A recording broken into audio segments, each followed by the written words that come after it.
में कोटि से वंदन। युग प्रदान आचसी महासमुद्र के चैतन्य में कोटि से वंदन। मुनिवृंद, उपस्थित धर्म प्रेमी भाई और बहनों, दैनिक प्रवचन के अंतर्गत आज का विषय है कौन है मोक्ष का अधिकारी। कौन है मोक्ष का अधिकारी।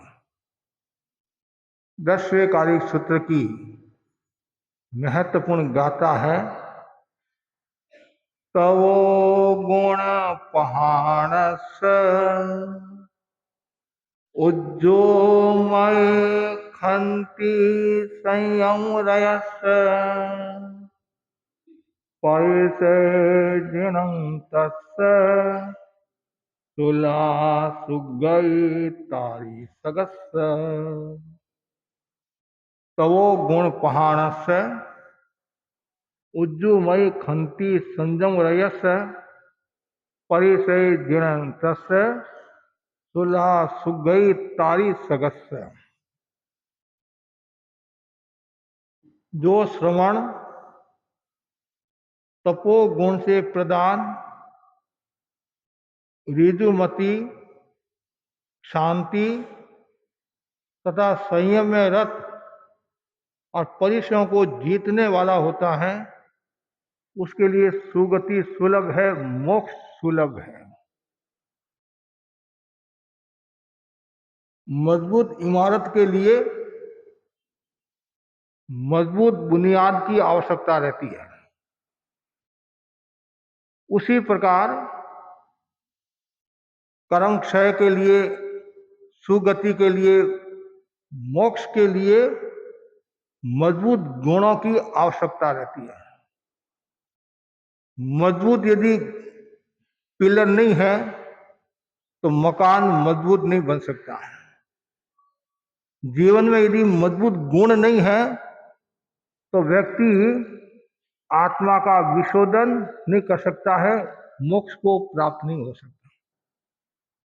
साधु के लिए कहा गया है साधु यदि सुगति को प्राप्त करना चाहता है, कर्म क्षय करके मोक्ष को प्राप्त करना चाहता है तो सबसे पहला जो सूत्र बताया है तप में लीन रहे। मोक्ष के 4 मार्ग है। आत्म विशोधन, आत्म साधना के 4 प्रमुख अंग में एक अंग है तप। कुछ लोग भौतिक सुख सुविधा के लिए तप करते हैं, कामना के लिए तप करते हैं। वह तप आत्मा की विशुद्धि का साधन नहीं हो सकता। वही तप आत्मा की विशुद्धि का सहायक होता है जिस तप में कोई कामना नहीं है। जो निष्काम भाव से तपस्या करता है, कर्म निर्जरा की दृष्टि से तपस्या करता है, वही व्यक्ति मोक्ष को प्राप्त हो सकता है। निर्जरा का बहुत बड़ा महत्व है, तप का बहुत बड़ा महत्व है। हर संप्रदाय में तप का अपना महत्व है, लेकिन जैन धर्म में तपस्या का बहुत बड़ा महत्व है। जैसे ही चातुर्मास प्रारंभ होता है, हजारों हजारों लोग तप की आराधना करने लग जाते हैं।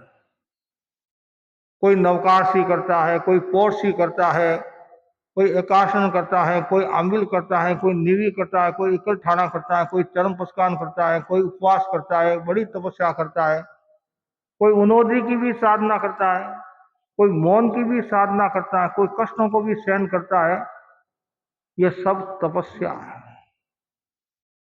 हर समय मन में ये भावना रही।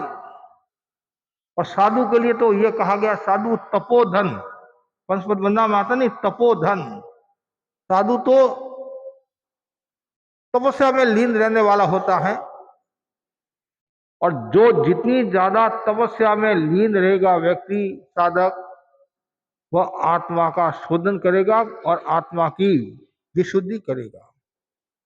दूसरा जो सूत्र बताया है, बहुत महत्वपूर्ण सूत्र है, वह यह है ऋजुमति। जो ऋजुमति वाला है, जिसकी मति सरल है, जिनकी सरल गति है, सरल मति है, कहते नहीं, सारा व्यवहार सरल है, वह मोक्ष को प्राप्त होता है। सरलता होना जरूरी है। जो साधक है, साधु है, उसके लिए तो बहुत जरूरी है, संसारिक जीवों के लिए भी जरूरी है। मरुदेवा माता सरल नहीं होती तो मोक्ष को प्राप्त नहीं होती। गौतम स्वामी सरल नहीं होते तो आनंद से खमत खावना नहीं करते। उदय राजा सरल नहीं होते, पुत्र से खमत खावना नहीं करते। सरलता जरूरी है, भोला नहीं होना, सरल होना। भोला में तो फिर कभी कभी समस्या भी आ सकती है, लोग उसका दुरुपयोग भी कर सकते हैं। लेकिन आत्मा से सरल होना, कोई दाव पेच नहीं करना, मन में गांठ नहीं रखना, माया नहीं रखना। कुछ लोग ऐसे होते हैं, बहुत मीठे बोलते हैं, इतने मीठे बोलते हैं, सामने वाला सोचता है कि इससे बढ़कर दुनिया में कोई नहीं है।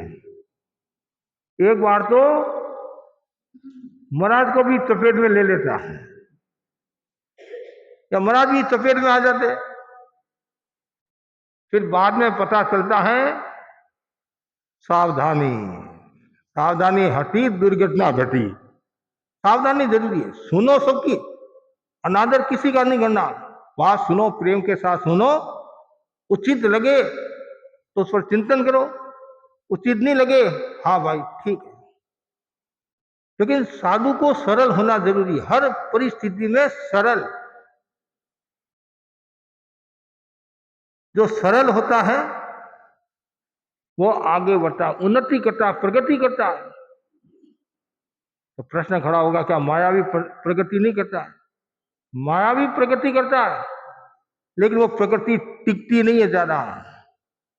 दाप पे से एक बार वो आगे बढ़ जाएगा, जब तक उसके पुण्य है तब तो चलता रहेगा। जिस दिन पुण्य क्षीण होने लगे तो फिर डाउन हो जाएगा। तो जो सरल आत्मा है वो तो आगे बढ़ती जाएगी, बढ़ती जाएगी, बढ़ती जाएगी, एक दिन मोक्ष को भी प्राप्त हो जाएगी। तो मोक्ष में जाना है, मोक्ष का अधिकारी कौन? ऋजुमति। विचारों में भी सरलता होनी, व्यवहार में भी सरलता होनी, हर प्रवृत्ति में सरलता। कुछ भाई बहन इतने सरल होते हैं, हम देखते रह जाते हैं। ऐसी सरलता आ जाए, बेड़ा पार हो जाएगा। ये जीव भाग्यशाली है तो निरंतर सरलता की साधना करते हैं, सरल बनकर रहते हैं। नर सरल हृदय बन जा, गुरुदेव तुलसी ने लिखा नहीं, और कुछ नहीं है। यदि आपको भगवती सूत्र नहीं आता तो ही चलेगा, आगमों का ज्ञान नहीं है, संस्कृत का ज्ञान नहीं है, व्याख्यान देना नहीं आता है, बातचीत भी करना नहीं आता है, लेकिन आपकी आत्मा यदि सरल है तो सरल हो जाओ। गुरुदेव तुलसी ने बहुत सुंदर बात कही थी, साधुओं को बार बार प्रेरणा देते थे, तुम्हारे से गलती हुई है, सही सही बात बता दे, बस दांव पेच मत खेल, तो तुम्हारी शुद्धि हो जाएगी। और यदि तुम बुद्धि लगाएगा तो शुद्धि नहीं होगी। कितनी सुंदर है, बुद्धि लगाएगा तो शुद्धि नहीं होगी। और जो ज्यादा दिमाग लगाता है, ऐसे नहीं, मैं ऐसे आचसी से बात करूंगा, ऐसे नहीं ऐसे बात करूंगा, मैं नहीं फंसूंगा, मैं टल जाऊंगा या दूर हो जाऊंगा, लेकिन ऐसे नहीं होता है। आदमी के हाव भाव से पता चल जाता है ये क्या बोल रहा है। जिसकी आत्मा सरल होगी नहीं, वो सहजता से बोलता जाएगा बोलता जाएगा। और जो मायावी है, दांव पेच खेलने वाला है, उसको सोचना पड़ेगा क्या बोलना मुझे, उसको ये सोचना पड़ेगा क्या बोलना मुझे, कहीं मैं पकड़ा नहीं जाऊं। लेकिन सरल आत्मा है, वो उसको कौन पकड़ेगा। और सामने वाला भी सोच लेगा कि इसकी आत्मा सरल है और सही सही बात बता रहा है, इसके मन में कोई दांव पेच नहीं है। और सरल आत्मा होती नहीं तो वह भाषा भी जरूरी नहीं है कि स्टैंडर्ड की भाषा हो, और दांव पेच वाला होगा नहीं तो भाषा भी वो स्टैंडर्ड की बोलेगा, ऐसा वैसा ये वो। तो सरल आना। हमारे संत मुनि जो दिराजी स्वामी फतेहपुर के थे, हमारे कमल जी फतेहपुर के है नहीं, हाँ, जो दिराजी स्वामी सब जोड़े छगना जी ने उन्होंने दीक्षा ली थी। इतने वो सरल थे, इतने सरल थे। और जो सरल होता है तो कभी कभी संत भी मजाक कर लेते हैं, श्रावक भी मजाक कर लेते हैं। होशियार से कोई मजाक नहीं करता है तो उसकी बात बजा देगा। सरल आत्मा होती है, कोई भी मजाक तो महाराज संत भी थोड़ा छेड़ते हैं उनको कि महाराज आपकी पत्नी का क्या नाम है। सब जोड़े दीक्षा ली थे। देख भाई, फर्स्ट लेडीज कैसे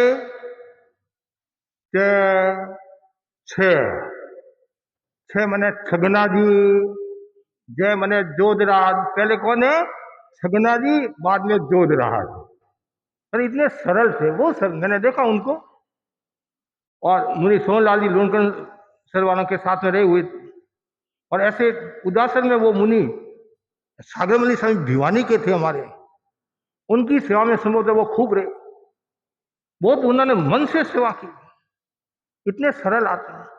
मेवाड़ के थे हमारे छोगोजी स्वामी, छोगजी स्वामी थे, इतने सरल थे तो श्रावक भी उनसे मजाक करते, महाराज मेरे गांव में देवलोक होना, मेरे गांव में देवलोक होना, आपका बहुत बढ़िया चबूतरा बनाएंगे। जो गंगापुर के श्रावक, चूरू के युवा लोग भी कहते महाराज, सरल आत्मा होती तो हर कोई बैठ जाता है, हर कोई बैठ जाता है, महाराज मेरे गांव में देवलोक होना, बहुत जोरदार चबूतरा बनाएंगे। और गुरुदेव तुलसी ने भी एक गीत बना था उनके लिए। उनका जब स्वर्गवास हो गया, राजल देश के रास्ते में स्वर्गवास हो गया था रोई में, वो सुंदर बाबो छोक दी लागे सारा ने गम तो 40-50 मिर्चा खा लेते थे वो। कितनी? 40-50-60 मिर्चा खा लेते थे, लेकिन एक लाडू नहीं खा सकते थे, दूध नहीं पी सकते थे, घी नहीं खा सकते थे। तो वो गृहस्थ में थे, खेत में जाते और ऐसी मिर्चा तोड़कर खा लेते। एक बार गोची में बहुत सारी मिर्चा आ गई तो संत भी देखते रहे कि महाराज चालू हो जाएगा। लेकिन चौगमल साहब ने कहा चिंता की बात नहीं, आपको जितनी आवश्यकता है उतनी आप ले लो, बाकी का मैं उठा दूंगा। अरे महाराज इतनी कैसे उठाओगे? चिंता छोड़ो, सुख से जियो। और सारी मिर्चें उठा ली, बहुत अच्छी मात्रा में मिर्चा थी। वो बोले हमारे कोई फर्क नहीं पड़ता, हूँ गृहस्थ में थे, खेत में जाते ऐसी मिर्चा खा लेती थी, लेकिन वो लाडू नहीं खा सकते थे। एक बार वो बुद्धमल्ली स्वामी के साथ में दिल्ली में थे, पहले बुद्धमल्ली स्वामी का वहां चातुर्मास हुआ, गुड्डे को वापिस उनको वहां रखना था। ऐसे तो कलकता नहीं है, आपको पता नहीं, जैसे मैंने यहाँ चातुर्मास किया तो 2 साल वापिस मेरे को कलकता नहीं है, 30 साल कल्पेगा। और गुड्डे को यदि कराना है तो मेरे से जो बड़े संत है उनको साथ रखेंगे, या कोई विशेष परिस्थिति है, कोई साहित्य का काम हो रहा है, विशेष काम हो रहा है, विशेष उपकार हो रहा है, वो एक अलग बात है। तो मुनि छोकजी स्वामी को भेजा दिल्ली, और बुद्ध स्वामी ने कहा महाराज आज ध्यान रखना, मिठाई मत लाना, क्यों संतों का थोड़ा स्वास्थ्य भी अनुकूल नहीं है, क्यों आप खाते नहीं हो। योग ऐसा हुआ किसी श्रावक ने या बेरा दिया या लिया होगा, एक लाडू लेकर आ गए, एक लाडू। तो बुद्ध ने फरमाया कि आपको मना किया था आज मिठाई नहीं लाना है। तो बुद्ध गोस्वामी भी थोड़े विनोदी स्वभाव के थे। कलकत्ता भी चातुर्मास करके पधारे काफी वर्ष पहले, विनोदी स्वभाव के थे। कहते हैं, हाँ कहते हैं वो जो लाडू था नहीं, बुद्ध गोस्वामी ने छोगमल्ली स्वामी के पात्र में रख दिया, उनके पात्र में रख दिया कि महाराज आज आपको उठाना पड़ेगा। देखते हक्के बक्के हो गए, चेहरा देखने जैसा हो गया उनका, इतने गमगीन हो गया ऐसे, मतलब क्या। छोगमल्ली स्वामी ने वापिस रखा तो बुद्ध गोस्वामी ने वापिस रखा। आखिर बुद्ध गोस्वामी ने वो लाडू लिया, तब जाकर उनको शांति हुई। वो मिठाई नहीं खा सकते थे, दूध घी नहीं पी सकते थे, 100 कोस दूर की बात है। लेकिन आत्मा उनकी बहुत सरल थी, इतनी सरल थी, राकेश नाम उनको नहीं आता था तो क्या बोलते, राकेश कुमार, राकेश कुमार, राकेश कुमार। मिर्जा राम जी नाम नहीं आता था, संभवतः महेंद्र मुनि का नाम, राजलेश्वर मार्ग का पहले मिर्जा राम जी नाम होगा शायद, नाम नहीं आता तो क्या बोलते, मर्जा मर्जा मर्जा। अस्पताल नाम नहीं आता था, अस्पताल से अस्पताल, अस्त मतलब ऐसे। लेकिन आत्मा बहुत सरल थी, इतनी सरल आत्मा, ऐसे सरल आत्मा के धनी होते हैं, उनकी गति सुगति होती है और जल्दी मोक्ष को प्राप्त होता है। तीसरा जो सूत्र बताया है बहुत सुंदर सूत्र है तीसरा, शांति। धर्म के 2 परिणाम हैं, एक तो क्रांति, एक शांति। क्रांति का मतलब परिवर्तन और शांति का मतलब नहीं, शांति का मतलब शांति। तो धर्म के जो 10 द्वार बताए हैं उनमें पहला द्वार कौन सा है, शांति है, क्षमा। शांति का मतलब है कष्टों को सहन करना, सर्दी गर्मी को सहन करना। सर्दी गर्मी से तात्पर्य अनुकूल और प्रतिकूल परिस्थिति में अपने आप को संतुलित रखना। जीवन है, उतार चढ़ाव भी आते हैं, आपके भी आते हैं, हमारे भी आते हैं। कभी गुरु शाबाशी भी दे देते हैं, कभी उपालम भी दे देते हैं, कभी भरी परिश्रम में सम्मान भी कर लेते हैं, कभी भरी परिश्रम में उपालम भी दे देते हैं। हर स्थिति में शांति रखना, क्षमा रखना, न तो फूलना न मुरझाना। आपकी कोई प्रशंसा करे तो आप कुप्पे हो जाते हो, और थोड़ा सा भी कुछ कह दिया तो मुंह छोटा सा हो जाता है और आना भी बंद कर लेते हो। महाराज ने मेरी बड़ी परिस्थिति में इंसल्ट कर दी, आज का ये शब्द क्या है, इंसल्ट कर दी। उस समय यह सोचना मैं सौभाग्यशाली हूं, बड़ी परिस्थिति में मुझे महाराज ने याद किया और महाराज ने, गुरु ने मुझे योग्य समझा, इसलिए मुझे बड़ी परिस्थिति में उपालन दिया। हर व्यक्ति को नहीं दे सकते हैं। आचार्य जी किसको उपालन देते पता है आपको, जिनके पैर मजबूत होते नहीं उनको ही उपालन देते हैं। घर में भी माँ बाप हर किसी को उपालन नहीं देते, जो मजबूत होता है उसको भी उपालन देते हैं ताकि वो और मजबूत बने। जंगल के जो वृक्ष होते नहीं, आंधी और तूफान को सहन कर लेते हैं, और शहर के जंगल वृक्ष होते तो इतना सहन नहीं कर सकते हैं, कोमल होते हैं। गावड़ा के लोग जितना सहन कर सकते हैं उतना शहर के लोग सहन नहीं कर सकते हैं। आरामी जीव है, विलासिता का जीवन जीने वाले हैं, सब अपनी मस्ती में रहने वाले। कौन किसी की हिम्मत है कोई किसी को कह दे। घर में 4 सदस्य है तो भी बेटे को कहना है तो भी सोचना पड़ता है। यदि 4 बोल सुनने की ताकत है तो कहना, नहीं तो मौन रहना। शांति जरूरी है। भिक्षु स्वामी ने कितनी शांति रखी, कितनी क्षमा रखी, कितनी गालियां दी,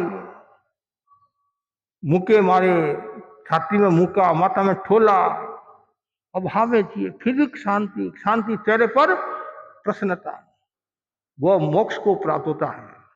वत्स कुमार मुनि की तरह, मेतारी मुनि की तरह, कितनी क्षमा, भगवान महावीर की तरह निरंतर भावना भाव मेरे जीवन में क्षमा का विकास हो। सब दिन समान नहीं होते हैं, जवानी का रूप अलग होता है, बचपन का रूप अलग होता है, बुढ़ापा का रूप अलग होता है, बुढ़ापा दूसरा पर आधारित हो जाता है, परासित आदमी हो जाता है, उस समय तो क्षमता, शांति रखना। देरी से भोजन आए कोई बात नहीं, बिंदनी तुम पहले तुम्हारा काम कर ले, मैं तो बैठी हूँ, 5 मिनट बाद में भोजन कर लूंगी। तो बिंदनी के मन में भी आएगा कि सासू जी कितने मेरा सम्मान रखते हैं कि कोई नहीं, पहले सासू जी को भोजन। तो शांति जरूरी है, और जितनी ज्यादा शांति होगी उतने वो मोक्ष के नजदीक रहेगा। चौथा जो सूत्र बताया गया है, संयम में रत। एक तो आहार का संयम आदि, ये संयम। दूसरा संयम जो साधुपना लिया है, संयम को स्वीकार किया है, उसमें रत रहना। श्रमणो हम, हर समय वो भावना भावना में श्रमणो हम, मैं श्रमण हूं, श्रमण हूं, श्रमण हूं।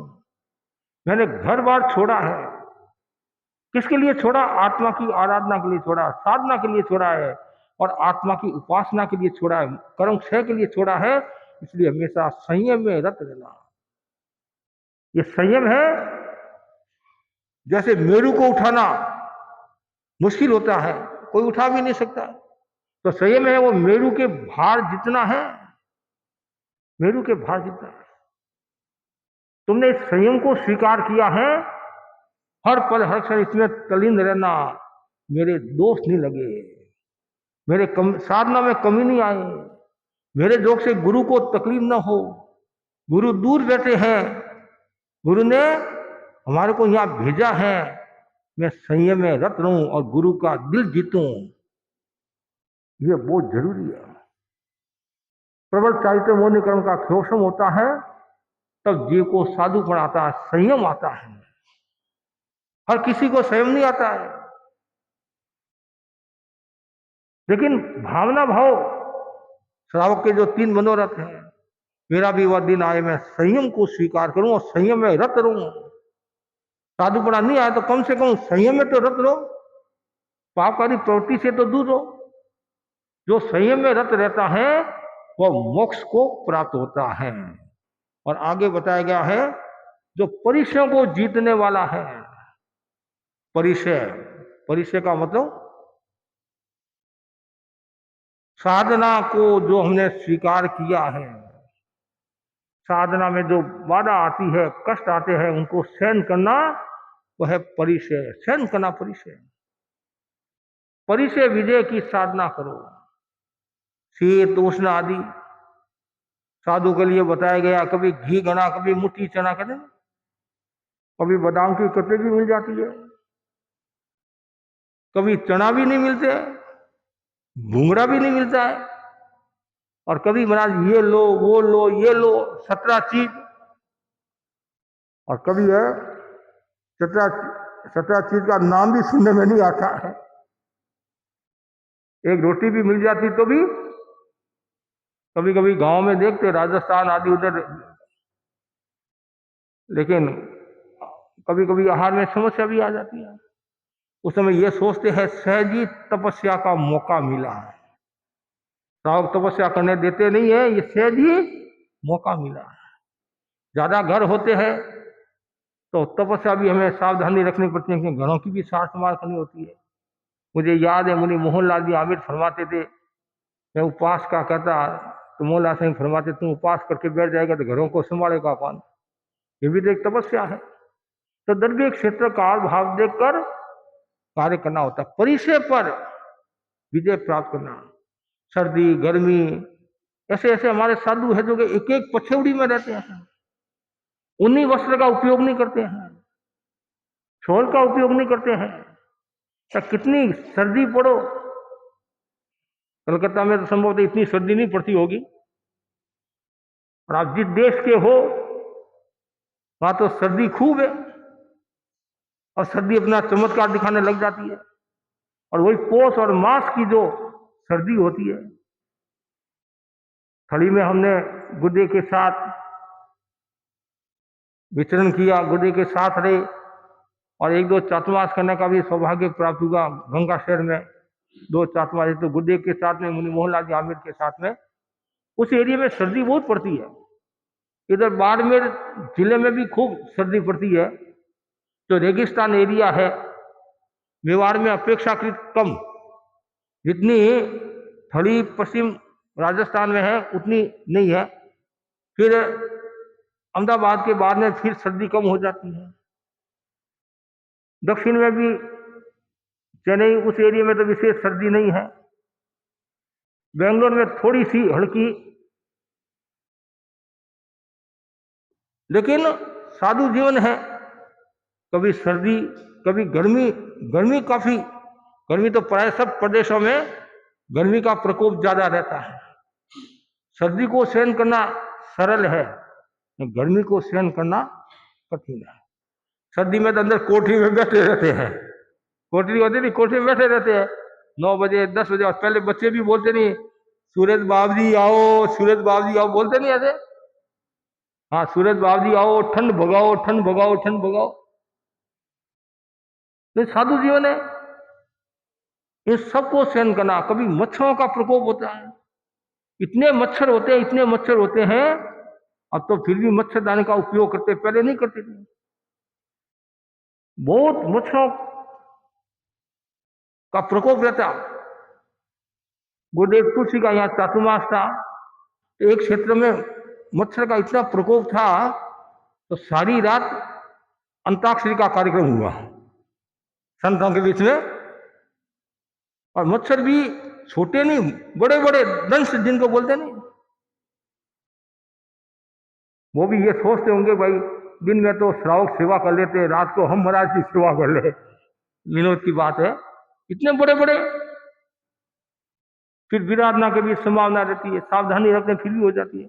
लेकिन सब स्थिति में संभाव हर परिस्थिति में परिचय विजय की साधना का भाव लो तो मुक्ति होगी। और उसमें यदि कोमलता का भाव आ जाए, मैं तो सहन नहीं कर पाऊंगा, मेरे से तो तपस्या होती नहीं है, समस्या का उपवास होता नहीं है, और एक क्या फर्क पड़ता है, थोड़ा सहन करो और अभ्यास करो। पहले नवकाशी पौरसी, कुछ लोग हमारे श्रावक भी घबरा जाते हैं, महाराज डॉक्टर ने मना किया है, पर कुछ भी हो जाए क्या होगा, वेंकुटी निकल जाएगी, इससे ज्यादा कुछ होगा नहीं, और क्या होगा, इससे ज्यादा कुछ होने वाला नहीं। कुछ तो डॉक्टर डरा देते, कुछ परिवार वाले डरा देते, खुद डर जाते हैं। अरे हमारे साधुओं को भी देखो, भयंकर बीमारी, असाध्य बीमारी में भी उपवास करते हैं, कैंसर की बीमारी में और बीमारियों में करते। एक साधु जी की नलियां लगी हुई थी, समस्या के पहले दिन गुरुदेव का आदेश आया, तुलसी गणी के युग की बात है, तो निकालो उपवास कराओ, कुछ नहीं हुआ। छोटे छोटे बच्चे की बहुत इच्छा रहती है, तो माँ बाप डरा देते हैं, तुम्हारी परीक्षा है, स्कूल जाना है, ये करना। अरे अभी आप उसको डराते हो तो बड़ा होने के बाद वो आपको डराएगा। लेकिन सीखो, घबराओ मत। हमारे संत सर्दी के दिनों में ये माथा बांध देते, उन्हें गणेश गंगासर वाले आदि ऐसे, तो गुरुदेव को अच्छा नहीं लगता। गुरुदेव फरमाते तुम तुम्हारे कानों को कमजोर करे हो। अरे हवा लगनी चाहिए। छोटे बच्चों को देखते हैं, माँ बाप पूरा मतलब पूरे शरीर को मदद से एकदम ढक देते हैं, वह कहीं हवा न लग जाए तो वो कैसे स्वस्थ रहेगा। सर्दी भी चाहिए, गर्मी भी चाहिए। साधु आतापना लेता है, वो भी स्वास्थ्य के लिए भी अच्छा है, साधना के लिए भी अच्छा है। विटामिन डी ऐसे बोलते नहीं। तो डरो मत, परिश्रम से घबराओ मत, ये सोचो मेरी साधना में सहयोगी है, कर्म निद्रा में सहयोगी बन रहा है। ये इतने सूत्रों की जो आराधना करता है वो जीव सुगति को प्राप्त होता है, मोक्ष को प्राप्त होता है। तो कौन है मोक्ष का अधिकारी? जिनमें ये सूत्र है वो मोक्ष का अधिकारी है। तो मैं सबको यही कहना चाहता हूं कि यदि आप मोक्ष में जाना चाहते, जाना तो सब चाहते हैं, क्या जितने भी भाई बहन बैठे हैं एक भी मना नहीं करेगा। क्या भवलाल जी मोक्ष जाना? जाना है ना, सबको जाना है, आपको भी जाना है, हमारे को भी जाना है। लेकिन बात तो हम बहुत ऊंची करते, मोक्ष जाना है, और जब मोक्ष जाने के जो सूत्र बताते हैं तुम्हारा ये तो सहन नहीं कर सकता हूँ। मैं गर्मी को सहन नहीं कर सकता हूँ, मुझे तो एसी चाहिए, कूलर चाहिए, पंखा चाहिए। तो जो ज्यादा एसी पंखा कूलर में रहता है वो ज्यादा बीमार होता है। आजकल तो ये कार में भी एसी, ऑफिस में भी एसी, तो कभी लोग कहते हैं मेरा जैसी बाहर आके हवा लगती है जुकाम हो जाता है। और रोग को निमंत्रण कौन दे रहे हैं? आप ही दे रहे हैं। डॉक्टरों के आप कमाई करा रहे हो, डॉक्टरों के कमाई करा रहे हो। और अपना शरीर अपने हाथ में है, अपना स्वास्थ्य अपने हाथ में है। और जो थोड़ा सहन करना सीख जाएगा नहीं तो उसके समस्या नहीं आएगी।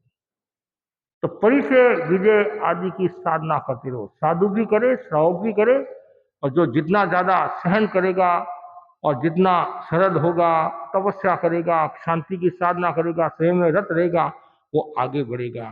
तो बस मैं इतना ही आपको कहना चाहता हूँ, आप लोग भी साधना में लीन रहे, तल्लीन रहे। और ये जो मोक्ष, मोक्ष का मतलब क्या? मोक्ष दो शब्द है, दो शब्द दो अक्षर। मोह मतलब मोह, क्ष मन क्षय। जो मोह का क्षय करता है वो मोक्ष को प्राप्त होता है। बीमारी तो यही है, और तो कोई बीमारी नहीं है। नहीं, हाँ कि महाराज और छोड़ सकते हैं, परिवार को भी छोड़ सकते हैं, लेकिन शरीर के प्रति जो मोह है वो छूटता नहीं है। खाने के प्रति जो मोह है, जैसे रसगुल्ला दिखता है, बंगाल की वो मिठाई संदेश दिखता है, महाराज मेरे 300 शुगर है, 300 है, लेकिन इसको छोड़ नहीं सकता हूँ। अरे गड़बड़ हो जाएगी, मेरा मरना तो है ही है, तो भूखा क्यों मरे, खा खा कर ही मरे। नहीं, ऐसे लोग भी मिल जाएंगे। एक को कहा भाई तुम्हारे शुगर है, कतली नहीं करना है। कि महाराज आप फरमाते तो सही हो, हमारे संतों के विनोद की बात है। संत ने कहा भाई विदाम की कतली तो नहीं छोड़ूंगा, तो 2 गोली लेनी पड़ेगी मेरे को। हाँ हाँ, तो ये मोह छोड़ना पड़ेगा, आसक्ति छोड़नी पड़ेगी। जिस दिन आपने आसक्ति छोड़ दी, मोह छोड़ दिया, वितरा हो जाओगे और उसी भाव में मोक्ष को प्राप्त हो जाओगे। इसलिए कोई भी प्रवृत्ति करो ज्ञाता दृष्टा भाव के साथ करो, अनासक्ति के साथ करो, और एकमात्र लक्ष्य हमारा वीतरागता कर्म क्षय कार्य, तो जीव मोक्ष को प्राप्त हो सकता है। इसी आशा के साथ ओम आहा। कल समाई हुई राजकुमार जी पार्क के यहाँ 109 समाई हुई है। हाँ, राजकुमार जी खुद ने 13 समाई की,